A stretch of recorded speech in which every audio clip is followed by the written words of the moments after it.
पिंपळापूर शिवारात महिलेची विहिरीत उडी घेऊन आत्महत्या। एका 50 वर्षीय विवाहित महिलेने विहिरीत उडी घेऊन आत्महत्या केल्याची घटना आज गुरुवार दिनांक 15 मे रोजी दुपारी 1:30च्या दरम्यान पिंपळापूर शिवारात उघडकीस आली। सदर महिलेची मानसिक स्थिती बरोबर नसल्याने आत्महत्या झाल्याची चर्चा होत आहे। मायाबाई पुरुषोत्तम चौधरी वय 50 वर्ष राहणार एकोर्ली असे या आत्महत्या केलेल्या महिलेचे नाव आहे। ही महिला आज गुरुवारला दुपारच्या दरम्यान घरून निघाली होती। दरम्यान पिंपळापूर गावातील किशोर नाहाती यांच्या शेतातील विहिरीत या महिलेचा मृतदेह आढळून आला।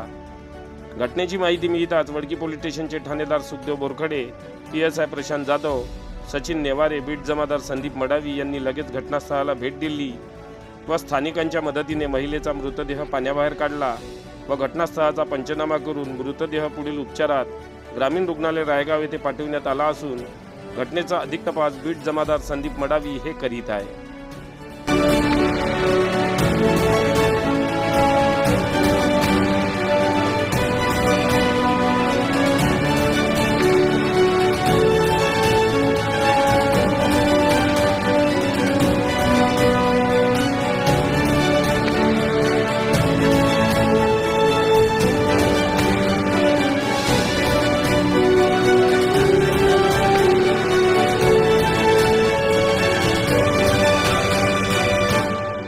बातम्यांशी अपडेट राहण्याकरिता आजच आमच्या चॅनलला सबस्क्राइब करा आणि बेल आयकॉनवर क्लिक करा।